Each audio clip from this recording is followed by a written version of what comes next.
I think even the artificial sweeteners still release insulin.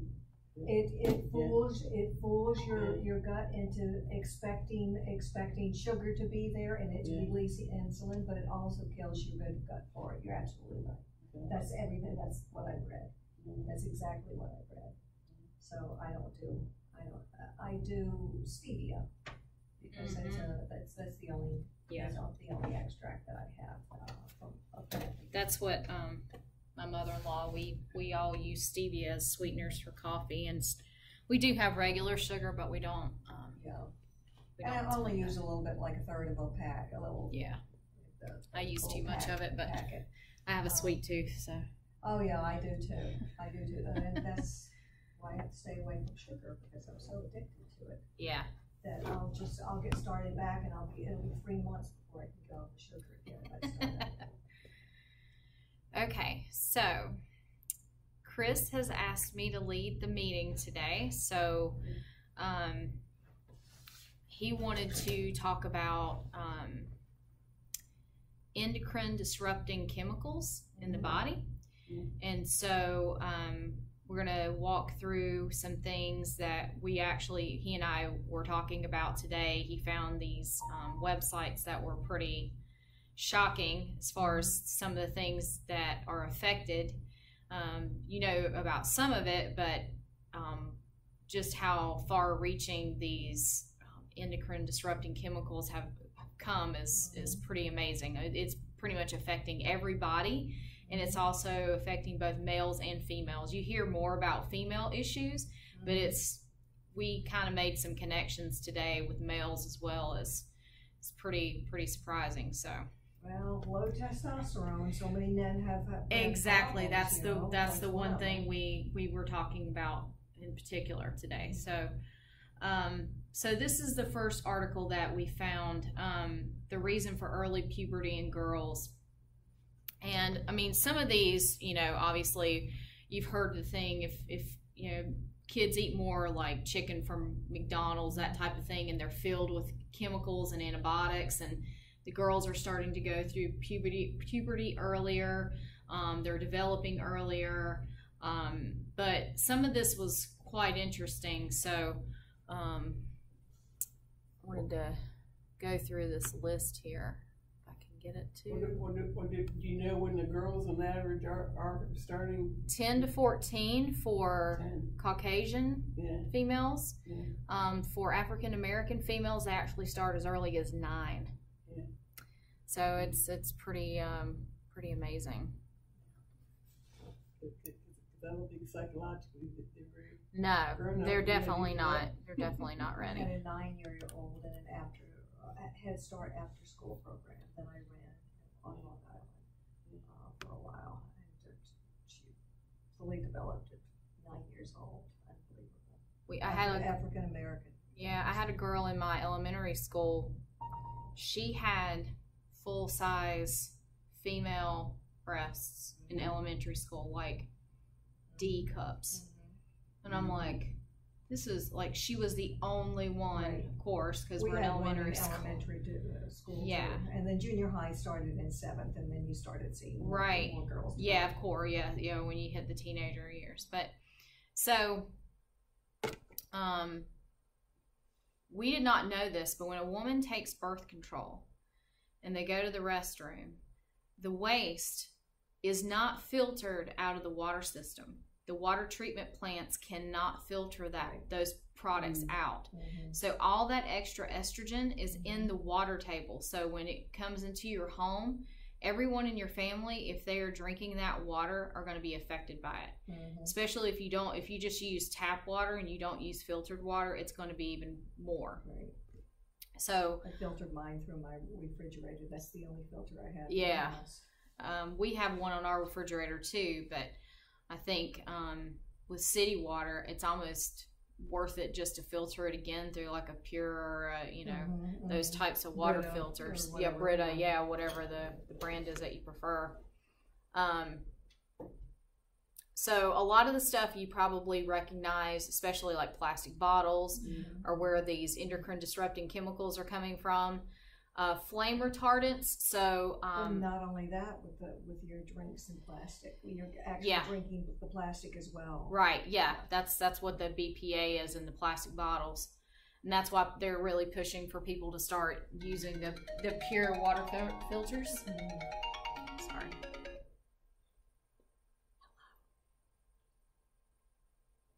Hello. Yeah, I did. I'm in it. Weird. Okay. Yeah. Maybe someday we'll get fluoride out of the water. Okay. All right. Bye. They found that it doesn't help. The fluoride does not help with cavities, right? Right. Well, and they're putting it in the city water, which, you know, why do we need it? Years. Yeah. Why do we need it in the city? Because a lot of people still think it works. Yeah, and the fluoride in the toothpaste as well. A lot of kids will swallow that, and you're not supposed to. And most kids will. Yeah, you're supposed to rinse it and spit it out. Yeah, most kids will put it across their whole toothbrush, the top of the toothbrush, the bristles, and you're only supposed to put pea size. Yeah, it's just crazy. Yep. So much waste, and then you go into look in the laboratory and. There you see the getting hard overnight. Right. The toothpaste hardening because it fell off the toothbrush or they spit out a big. You know. Yeah, exactly. Flame retardants. So footed pajamas actually have flame retardant chemicals on them. So now they've started creating children's pajamas that are very close fitting. They're very tight fitting little pajama sets instead of the ones they had previously, but apparently footed pajamas still have that flame retardant chemical in the fabric.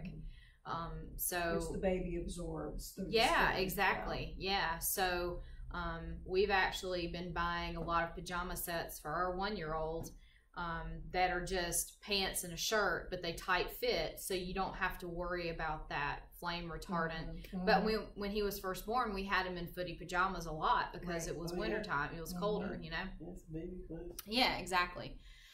Personal products. So of course you probably have heard of deodorants and makeups. All of they have the paraben-free shampoos, conditioners now because they have been linked to causing cancer. And then fluorides in city water, which still kind of baffled as to you know why they needed to do that. The reason that girls are also starting to have earlier puberty, they're not getting enough exercise. As you know, social media world, people are starting to become more socially isolated. They're not getting enough exercise. They're either in front of their computers, their tablets, their laptops or iPhones, whatever the case may be. Now there's been the epidemic of obesity. You guys have talked about this in the past with the fat accumulation. The higher levels of hormones is sparking the puberty to come on earlier. The hormones collect in the fatty tissue. Familial makeup. So this one I was kind of surprised about. Girls without dads in the home are twice as likely to enter puberty early. That one really kind of, like, I was really shocked that would be a factor. I could see, like, you know, certain things changing, you know, like maybe you're more grown up or you have more responsibility or things like that. You know, your dynamic's different because you don't have that father figure there. But the fact that it actually causes the girl to go into puberty earlier was kind of surprising. Something else, poor infant mother bond can cause a girl to go into puberty earlier.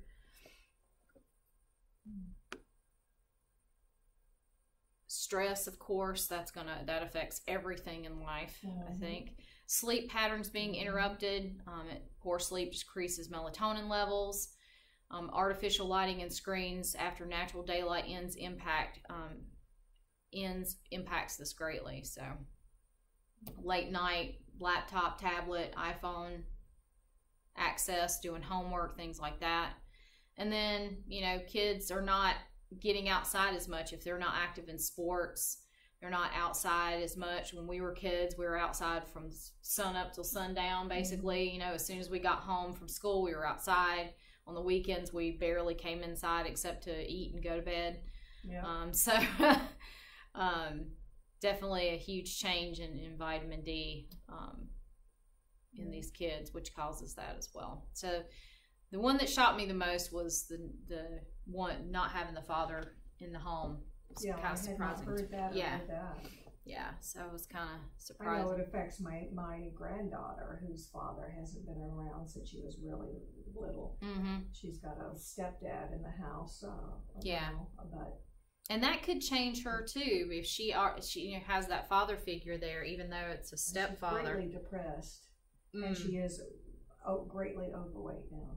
At 14. Interesting. At 14. Wow, interesting. And all of this could be a factor. I mean, you know, poor diet or you know, a multitude of things. She does stress. She goes into panic situations. But then she was cesarean. And we didn't know 14 years ago So poor mother-daughter bond because of that, probably. Well, it's not the bond so much, but she didn't have the bacteria from the vaginal canal, which would have given her a jump start on eating. And then her dad was in the house the first couple of years that she was around. And he would be, I would come in the few times that I visited them, and he would be making something on the stove, and she was his fourth daughter. My granddaughter has 3 half-sisters. Okay. And he would be cooking something for the girls, you know, regular dinner, but he would let her and the other girls have Cheetos or chips or anything while they waited. Gotcha. Yeah. So all she eats basically is fried food, French fries, fried chicken, fatty foods, things that are fried. Yep. Lots of potatoes. And it's a comforting thing too. Will not eat vegetables, so she's really headed down the wrong path. And she's 14. Yeah. And my daughter is overweight. And too. She's stress eating. And for every reason, just like I did for a certain portion of my life. Yep. So. Yep.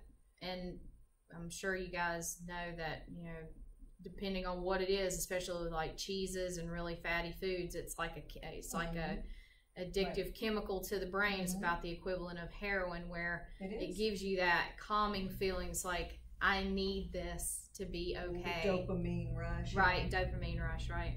Exactly.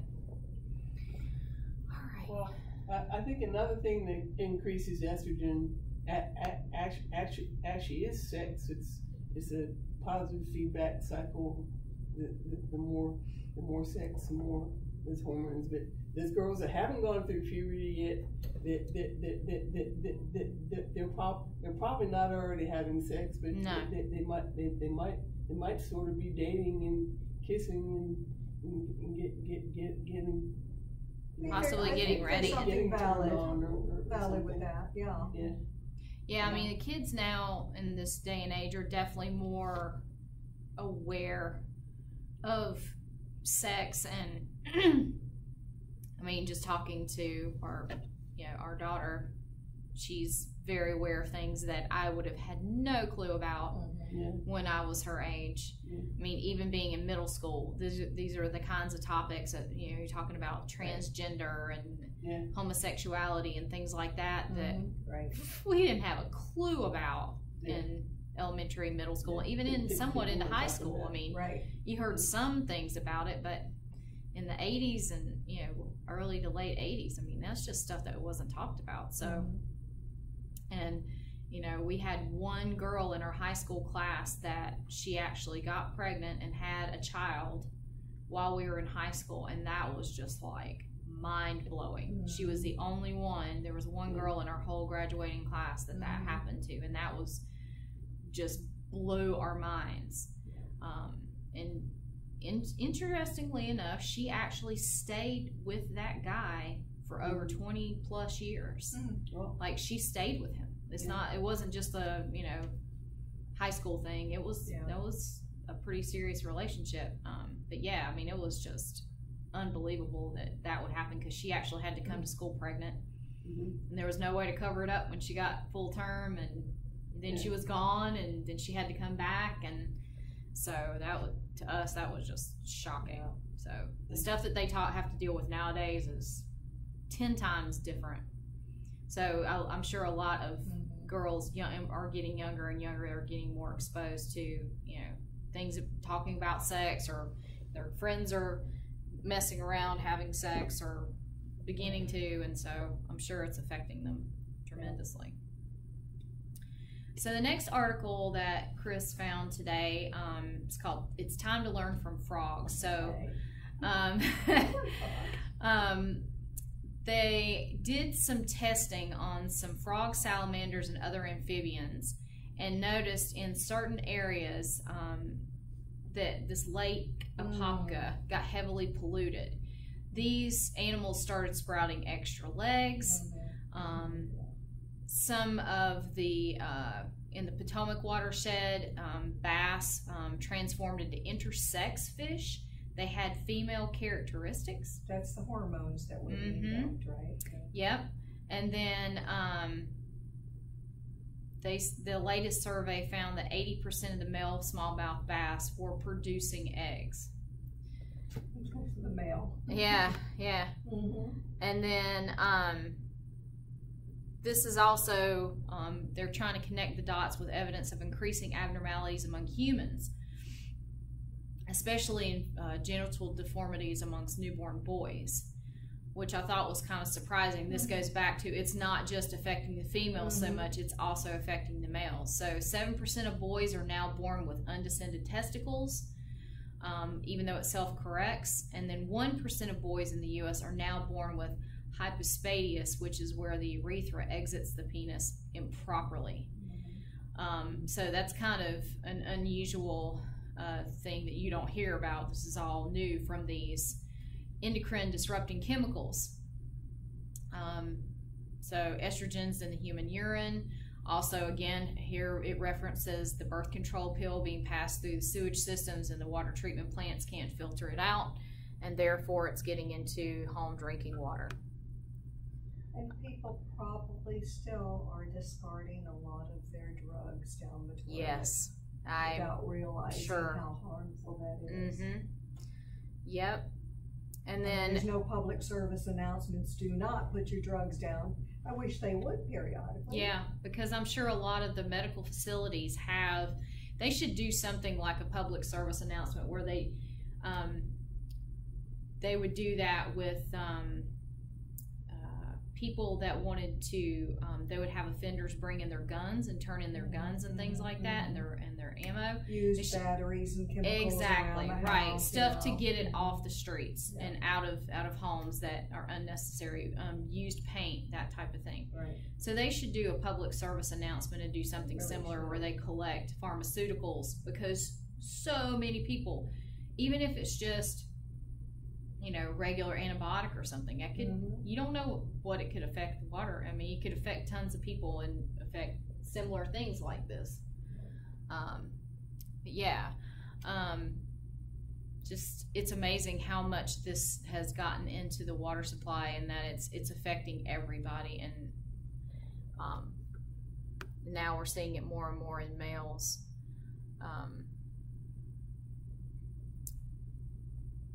This is also talking about, this goes all the way back to the 30s. There was a synthetic estrogen that was given to pregnant women to prevent miscarriages.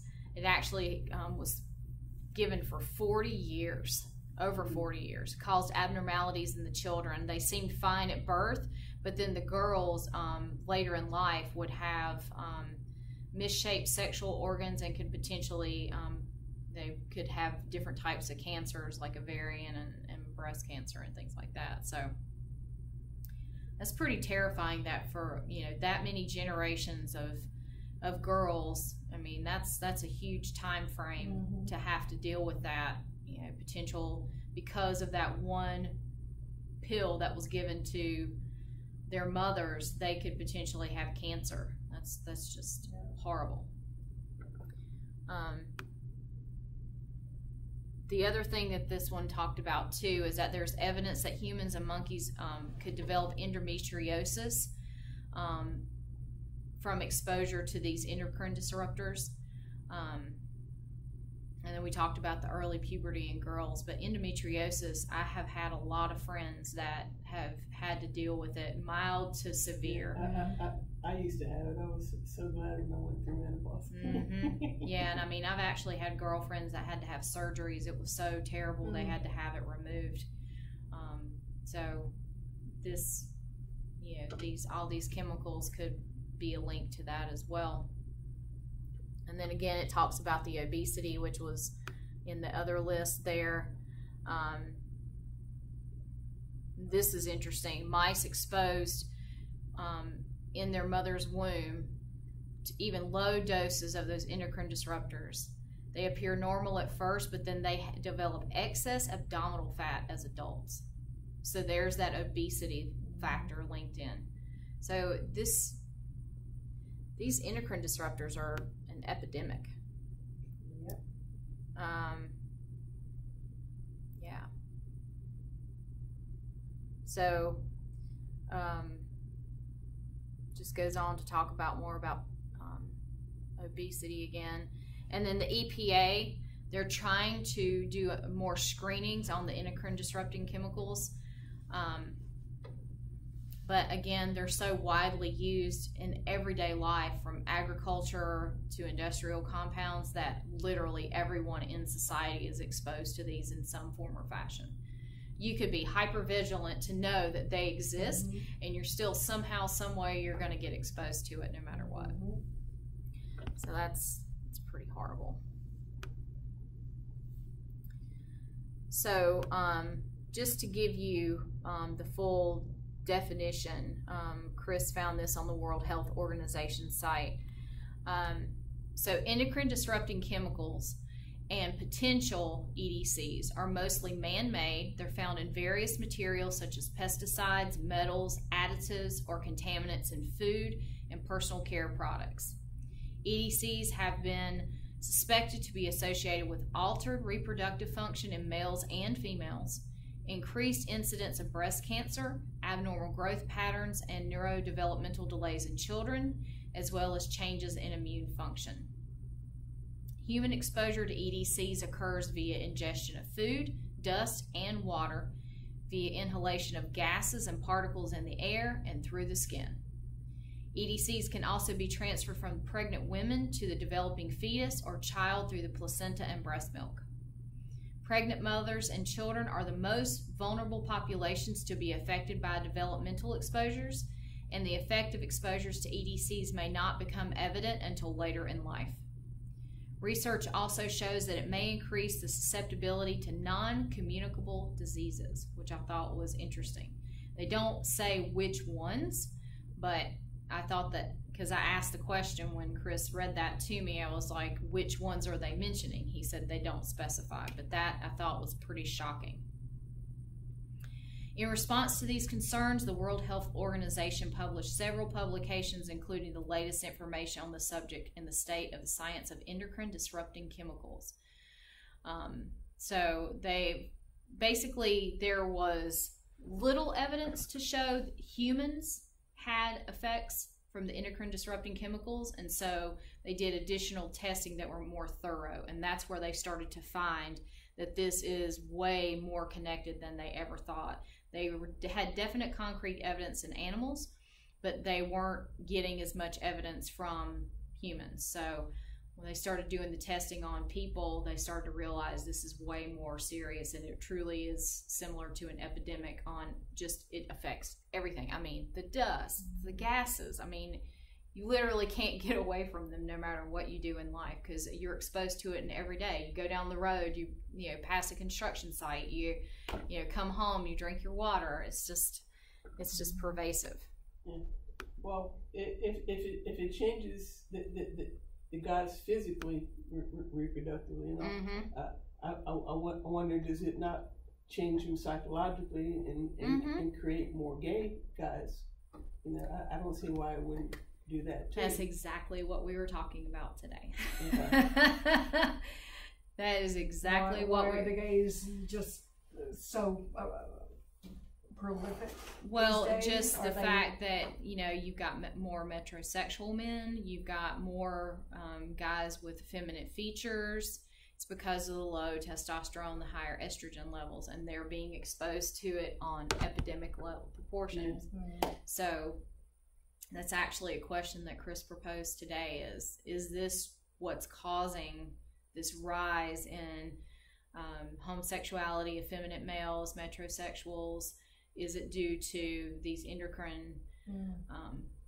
No, it wouldn't account for the lesbians. I guess it would for the effect on the men. I mean, yeah. I mean, it probably has some effect. What do you think? I think that being gay is programmed into our DNA a certain percentage, but I also think that environmental factors during development could influence it, like it could influence anything else.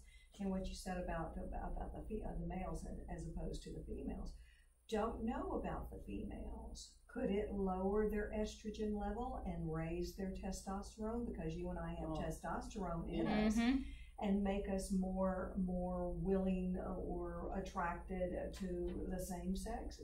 I think it could happen both ways. So that may be part of it. I don't think that's the greater part at this point in time. I think that it's just programmed. I've always known homosexuals in my life who didn't come out of the closet, until here the last 20, 30 years. But there's been so many in my own family, both sides of my family. So many homosexuals, gays, let me put it that way, gays, men and women. So I think I think it's becoming more so, but it's not so much debilitating to people these days. In other words, they may actually be choosing it partially as a lifestyle choice because they're borderline with their hormones anyway. Yep. So, because years ago they used to say, no, it's not a choice. And people that I knew who were gay said, I knew when I was 2 or 3 years old that I was gay. And now it may be a choice during puberty to try it out. So if you like it, anything goes these days, who knows? So it may indeed. Yeah, because it's definitely more accepted now. There's, groups in schools that help with protections for LGBTQ students, which is something that, again, in my day and age, that was not ever discussed. Like, that wasn't even an option on the table. Yeah, I mean, there are just so many groups and organizations now that help support young people that are struggling with their identities. But, I mean, evidence is pretty overwhelming. It makes a great connection here as to, why we're seeing this up, I don't think it's just the social aspect, but the overall health issue with the less testosterone and more estrogen. I mean, they're getting mega doses of it in every aspect of their lives. It's going to make a huge difference. So this is another article from the World Health Organization about the endocrine disrupting chemicals. Go through here real quick. And this is a really detailed, this is from 2012. So they took the evidence that had been collected up to this point, and then they did this really detailed study on humans and these endocrine disruptors and human health.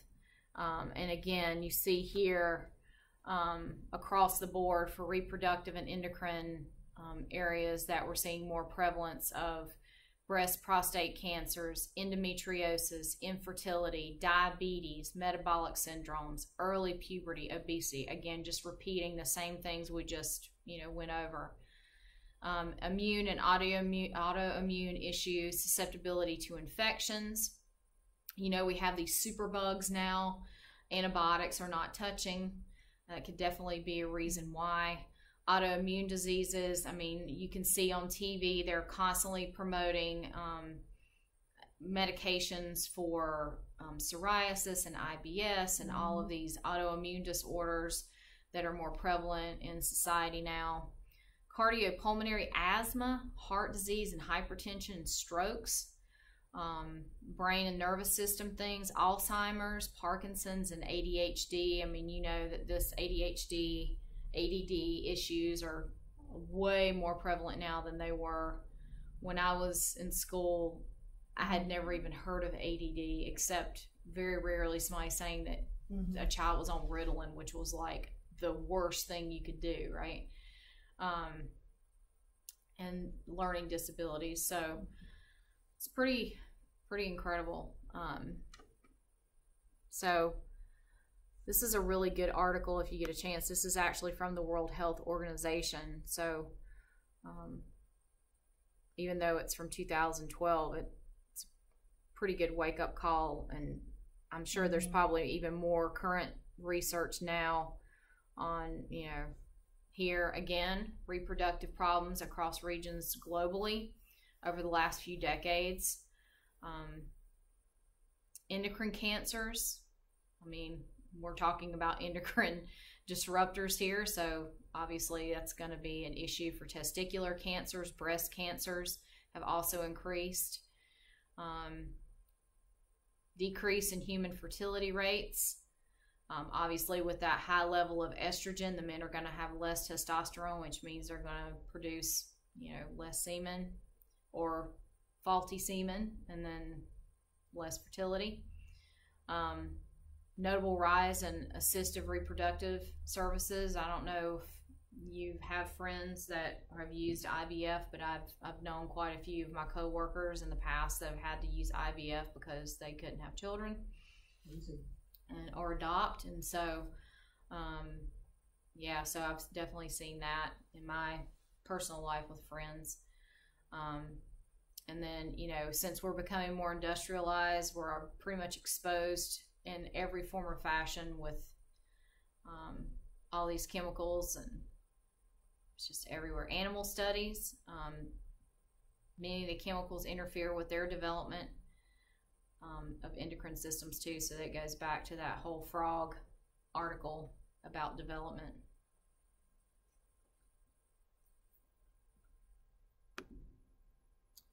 So this is a chart. There's 23 hormones that are in the endocrine system. This is a full list of all of those. And Chris just wanted you to see this list because I didn't even realize there were 23 affected. But think about all of these things that all of these hormones do for your body. I mean, you see here, obviously we're talking about estrogen levels being increased. Prolactin for infants, the HCG hormone for pregnant women, testosterone heavily affected. All of these things, insulin, diabetes, serotonin levels, you know, that's levels of obesity. If you're constantly eating, you get that serotonin, that, you know, feel good hormone. I mean, just not enough, you know, melatonin for restless sleep because they're watching tablets and iPhones and computers all night. I mean, just, it's amazing all the hormones that are affected by these disruptors. So he just wanted to give you, you know, an overview so you can really see how this does affect your overall health in every aspect. Like every part of your body is affected by these hormones. So that's what they're designed to do. So along with all these pollutants, when we don't have a good diet, where we're feeding the good gut bacteria that help us not only digest our foods, but they make hormones for us too. Which particular ones I couldn't quote to you at the moment, but they help make our hormones and help protect our bodies. All this gut flora, this bacteria that's living in us. We couldn't digest food without it. Right. We have to have the gut flora. Yep. And they're helping our hormones and helping create hormones. And what's the other word? Can't think of it. Starts with an E. Enzymes. Enzymes. Yep. As well.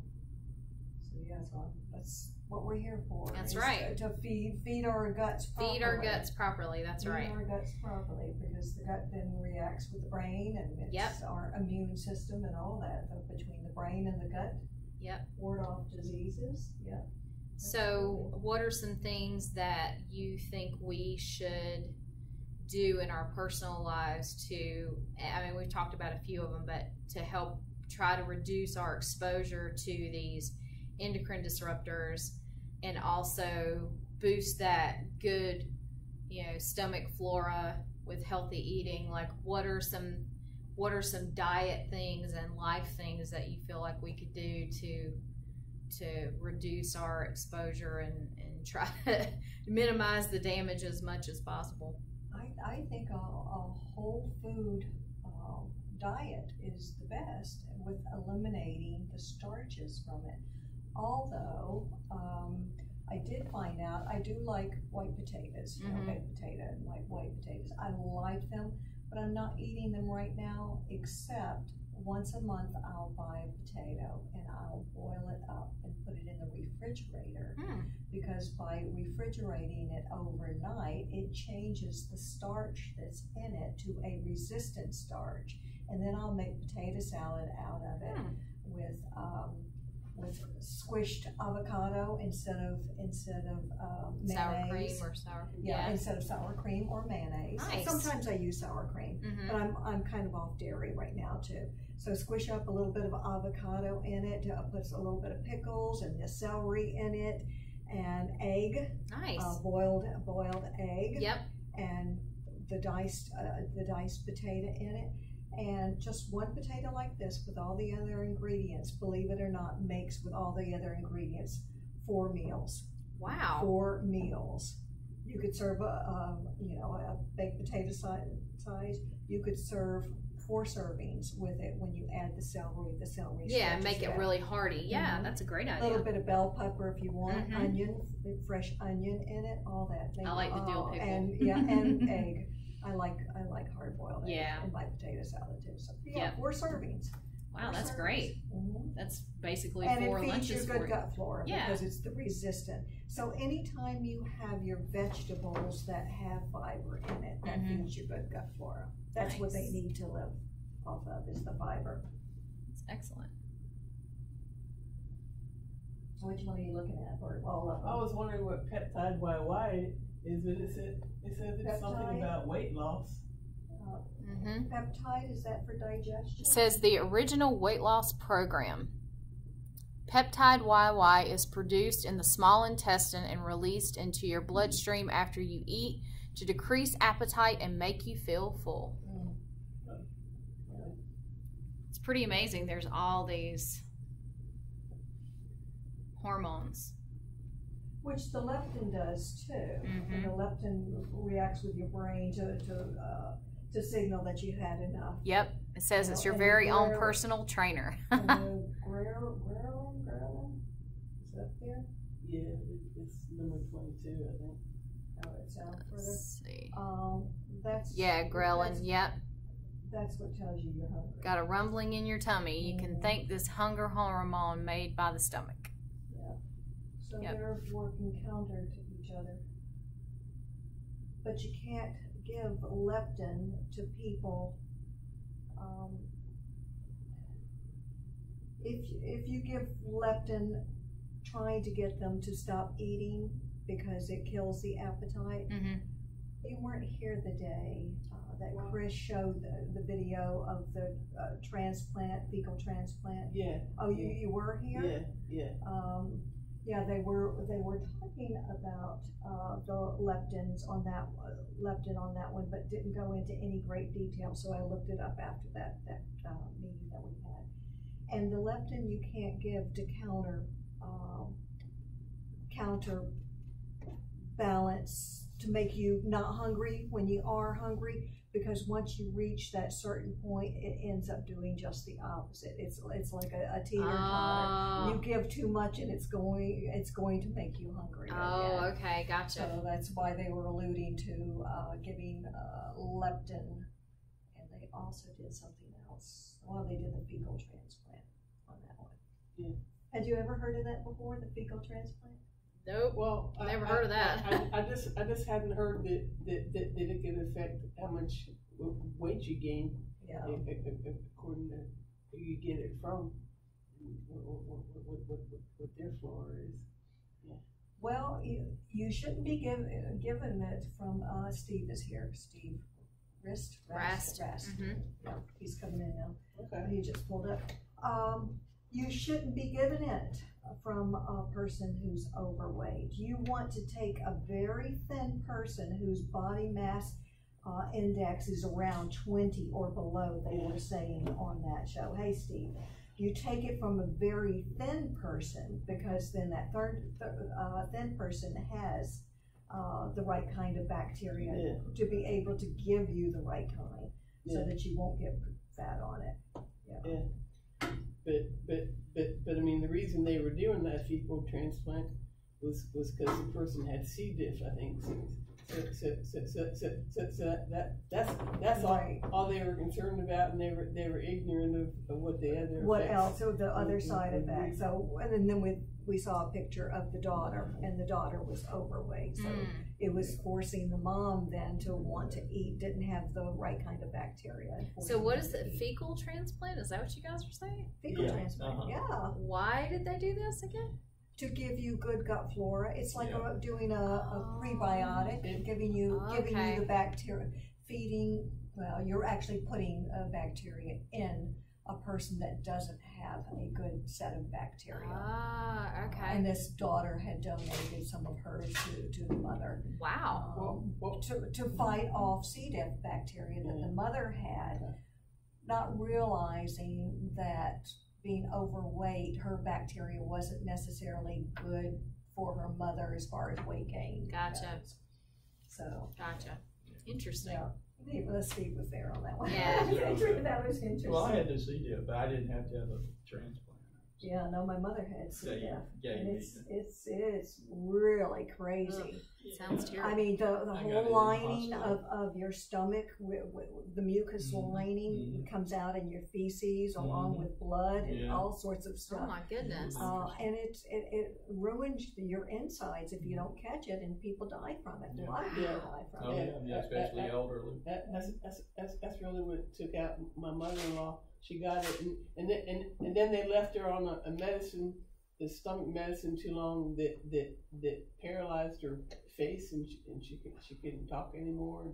I was reading about that. And she was getting ready for, them putting a stomach tube in, and we just decided it was too much. God, that's terrible. Yeah. So we were talking about endocrine disrupting chemicals today. Okay, yeah. So, and basically everyone is exposed to it pretty much every day of their lives in every aspect. It's in the dust, in the air, it's in the water. One of the big things that Chris and I found out was that when women are on birth control pills, the waste is transferred into the water system, and the water sewage treatment plants cannot filter it out. And then it goes into the water supply. And then, of course, we have it in our homes. So if you're not using a pure Brita water filter or have one on your refrigerator at your house, you're getting doses of whatever that may be in the household. So we were talking about, of course, in girls, you have all the different, early puberty, and African American girls can start as early as 9 years old. Typically it's 10 to 14, but African American girls, for whatever reason, it starts earlier. Just a wide variety of medical conditions affecting men as well, young boys. And so then we were discussing, because the boys are now getting exposure to these higher levels of estrogen, could that potentially be the cause of more effeminate boys, metrosexual, homosexuality? We're wondering, do you have any thoughts on that? Possible. Yeah. Federal government has you can get the publication, has all the different standards for what can be in, but water. Yeah. Yeah. Do whole house filtration systems actually work well? Do you know anything about that? It wouldn't, well, like your pure and stuff, no, that's No, gonna, I'm talking about the whole house, where when you're showering, it's been filtered as well. The whole house system, I think they're several $1,000s. Yeah, they are, and they primarily help with like hard water, salt water type issues, I think, yeah. So it's not really to filter so much as just control the hard and soft water. It's not for chemical filtration. You'd probably have to have specialized filters put in, and that would probably be even more money. That would be added to the standard installation price. That would say filter out synthetic estrogen. I can't think of it. Yeah. I mean, you'd have to do a chemical process on that. I am thinking about making my own soap. There's a recipe online that seems fairly straightforward and easy to do. You know, you can color it with something like turmeric or even cinnamon. Make it like a rust color with cinnamon in it. Yep. But it looks pretty straightforward, and I might do that. There's all kinds of great recipes for homemade soaps. Earth Fare actually sells they have jars of the different lavender and things like that in the granulated form, and you can use that to make your own soaps. And they smell so good. And then they also I'm just afraid of starting with anything commercial to begin with. Yeah, I mean, other than the lye, you've got to start with lye, and then you've got your hydrogenated oil that your Crisco. Yeah, it's a basic recipe. All soap is the same, essentially, except for some scents or something. Yeah, I think the essential oils are nice. So. You can put peppermint in it. Or lavender or tea tree oil is really popular now. Tea tree oil is real. I had to use that when Mom had little mites under the skin, scabies. Scabies. Tea tree oil. Yeah. Eucalyptus is nice too, because that reminds you of going to the spa. So Earth Fare has tons of different soaps. They had one with eucalyptus, one with tea tree, one with lavender, one with lemon, lemongrass oil. So I've just reached such a point that I'm so conservative with anything anybody else has produced. Right. You know? You say it's all organic and tested products and all that. Right. I don't know. Yeah. So Steve, we were, kind of coming back around full circle. Like, what can we do, since this is a health and wellness meetup? How do we try to mitigate how much we have our exposure to these endocrine restrictors, and also how we can, as far as our health and diet as well, along with just in life in general, like be healthier and try to reduce our exposure to these. What would be some of your recommendations? Well, as you said, they're all around us. Yeah. It's just a very difficult thing to totally avoid them, I guess. Right.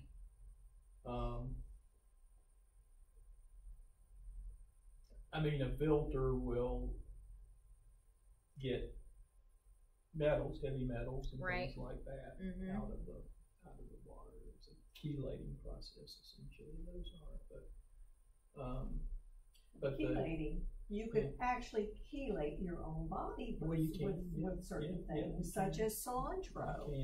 Cilantro works with mercury and I think one or two other heavy metals. That's interesting. To get it out.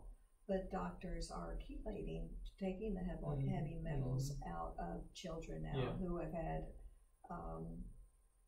lead exposure. Especially.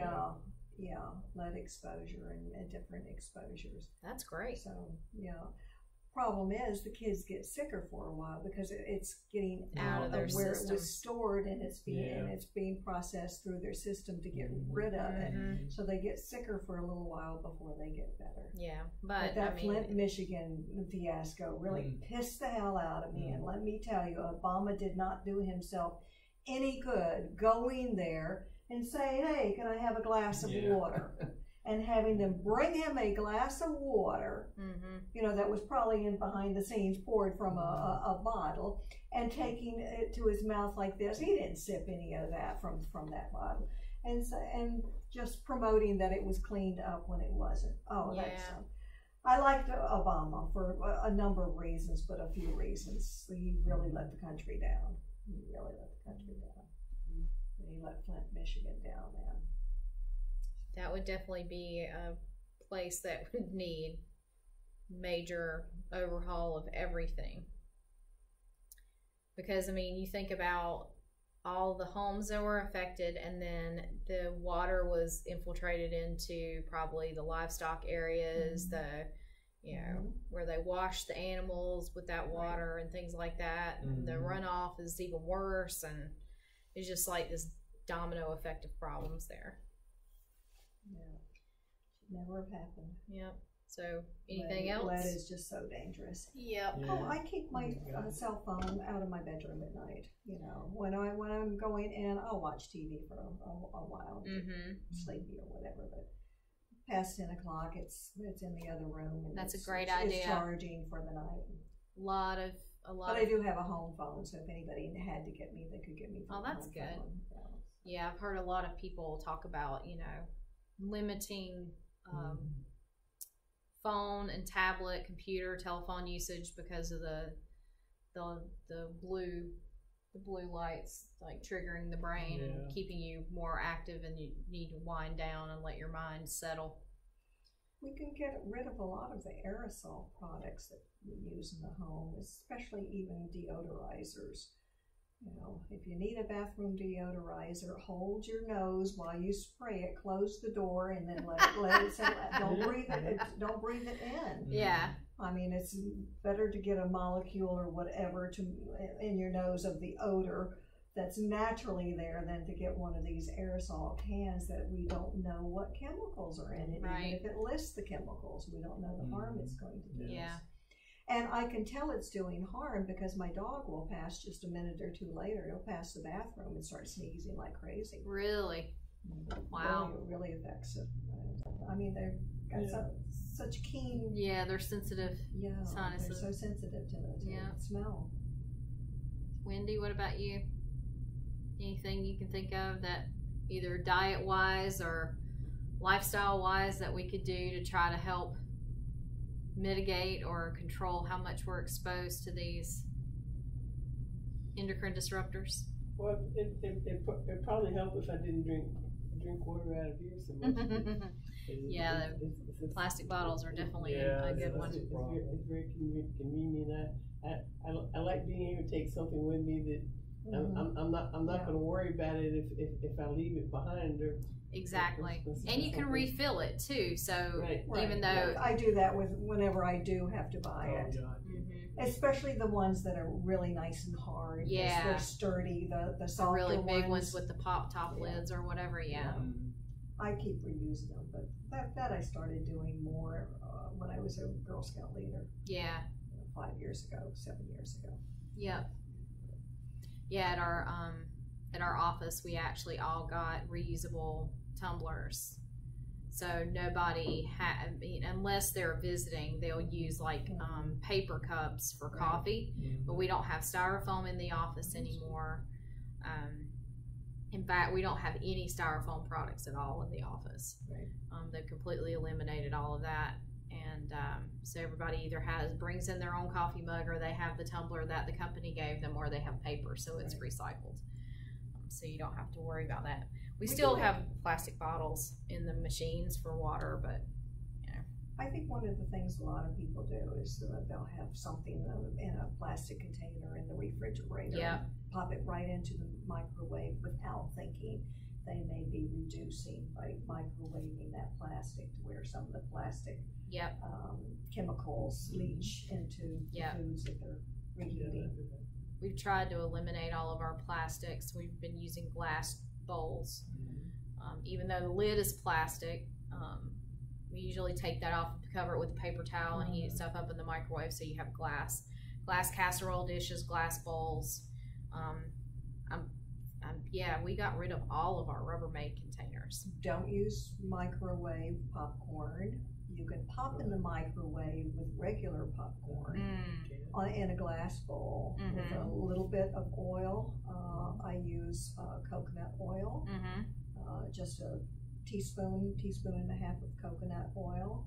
Salt it so that it's in there. Pour in a little palm full of kernels.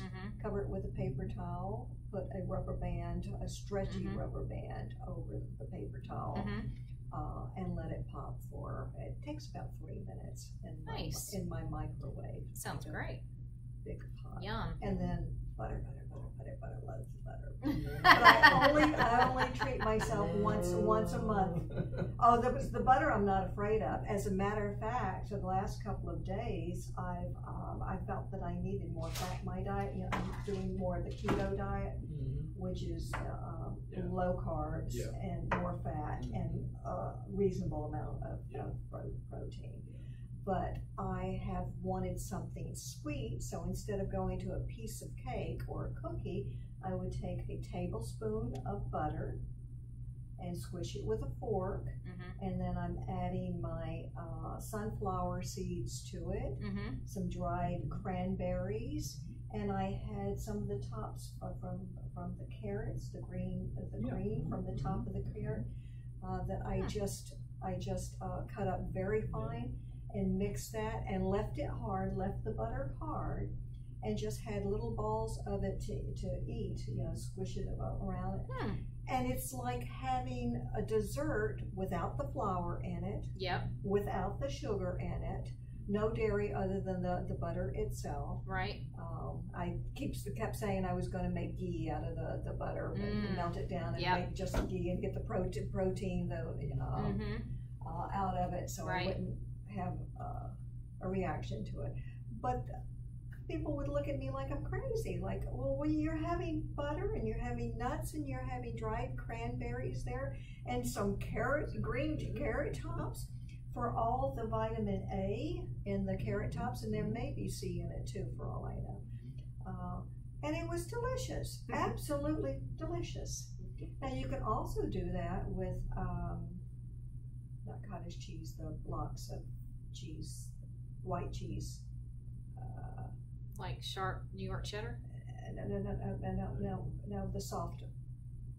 Oh, what is it? Cream cheese? Cream cheese. You can also do that with cream cheese. Cream cheese mixes nicely with salmon. If you have salmon left over. Yeah, like lox. Yeah, and put that on celery. Some celery, the new celery that's coming out in the springtime that you get. I got one celery last week. Had a celery that I couldn't even eat. It was so bitter. But with new celery that comes out in the springtime, cream cheese with salmon on celery. That sounds good. And then you can load it up with the cream cheese mixture. Right. And dip it into whatever nuts you want. Just chopped up walnuts or pecans or whatever. And it's the best treat ever. And it's all good for you. It's all things that are good for you. If you're not opposed to the cheese. Yeah. I'm not opposed to the cheese. But I'm just not eating too much of it right now. Since I'm trying to stay away from dairy. Yeah. So yeah, things like that are real foods. I consider real foods. Even though it's processed, and I don't have too much of that. And my son's moving down. He should be here at the end of April from New York, so he'll be staying with me while he finds a place to live and a job. But he's got severance pay, thank goodness, so he's not going to come all broke. Yeah, that's good. Living with me, busy cleaning out my garage so he can put his furniture in there, store it for a month or two if he needs to be, until he gets settled in, and I'm looking forward to that. Nice. So what else? Yeah, things that we breathe. Actually, you really need vitamin D. Most people don't get it. I'm not opposed to 20 minutes in the sun in the summertime, and that's what they say. Yeah. About 20 minutes without sunscreen on. Wear a hat. I'll go outside, and I'll be in shorts and have my legs and my arms exposed to the sun for 20 minutes. You know, and then I'll go back in and put sunscreen on if I'm going to work more on my arm. Right. But make sure you get enough vitamin D. You absolutely need that. Potassium is good too, but magnesium, a lot of people are low on magnesium. So magnesium is good for warding off all sorts of things as well, fighting off all sorts of things. Cool. Yeah, all the diet choices are so confusing. Like with Bill Van Fleet, the way he has stayed small and he used to have a weight problem many years ago is just no added fat to anything that he eats. So it's right.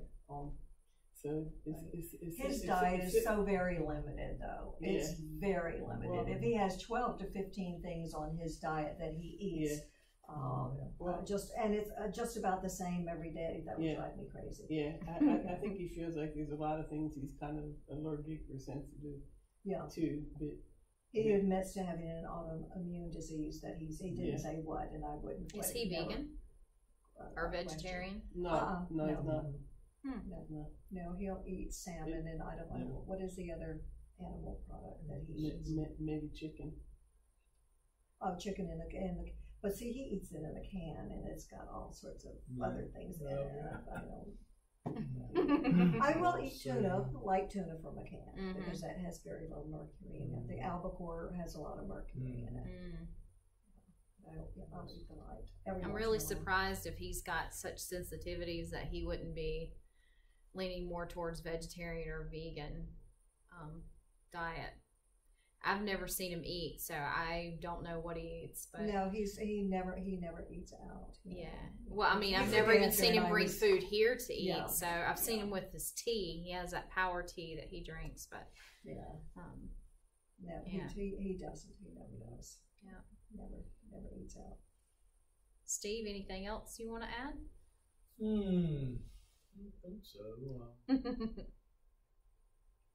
I use olive oil a lot. Yeah. That matters too. Yeah, I try to use that more so than butters or margarine or. Don't use margarine. If you've got a choice, always choose butter. If you're gonna have, if you are gonna have a roll or something, don't do the margarines. Yeah. It's just. Yeah, I like good real cream butter, but that's that can be and bad. why are you opposed to it? Are you allergic to it? Against butter? Just because it's so fatty. Yeah, because it's so fatty. Because I used to use a lot. Like we would have 2 boxes of the sticks of butter, and we would cook it with it all the time. Yeah. I would cook it in vegetables. I would cook it in everything. Yeah. Well, that's a little bit over. Yeah. I mean, that's what I'm saying. Like, I mean, I wasn't going super crazy, but I did use it for my seasoning instead of olive oil or canola oil or whatever. And now, we bought brand new cookware that doesn't require any type of seasoning at all. No oils, no sprays, nothing. If I do have to use something, it's olive oil typically, like with spaghetti or something, I'll put an olive oil in it. But every once in a while, like I really enjoy having like real sweet cream butter on toast or something like that. But There's newer studies, the saturated fats, animal fats, within reason is not good. It's good for you. It's actually good for you. Yeah. But again, within reason. Yeah. If you're going to put the stick of butter in the skillet, and you're gonna cook your chicken cutlets that have been breaded and egg and bread, and you've got that, and you've got all that. Yeah, it's just too much. It may be overkill on that. So it's a lot of things within reason. A lot of people can eat bread. Bread kind of sets me off to where I have a piece with butter and I want the whole damn loaf. I love it. Not so much I like bread, but I just love the way the butter tastes. Oh yeah, it's a good combination. And don't let the butter melt. I want it just absolutely room temperature or just slightly warm. Yeah. So it's still got that real buttery taste. It hasn't seeped into the bread yet. Yeah. Oh my God. I just realized, it's time to make that little piece of steak. I love homemade bread that is warm with really good sweet cream butter, like you said, that's just a layer. That is amazing. But it is so bad. It's so bad because then you want like 5 pieces of it instead of 1 or 2. You just can't stop yourself. So I tend to try to stay away from that. Because I have a horrible sweet tooth, so I have to be careful of that because I'll go crazy if I get stuff like that. Well, thanks for stepping in. Yeah, you're welcome. I'm glad you guys got to come today and hopefully learn something new about the endocrine disruptors, and hopefully can make some changes in the way that you like get your water, or certain ways that you know, medicines. We were talking about medicines earlier, about getting rid of your medicines in the proper way so that it doesn't get into the water system. And okay. Awesome. Well, thank you. Yeah, I know. No, I used to think when I was younger, well, people put them down the toilet. It's filtered. They're going to filter it. They're making all this sludge good again. Yeah. And little did we know that it wasn't happening that way. Yeah, exactly. No, because that's a complex filtration with those kind of chemicals. All right. Well, thank you guys. Well, thank you. Thank you. So it's good to see you two again. I suppose we'll see you on Thursday. I'll be on Thursday. Yeah, I'll be this Thursday.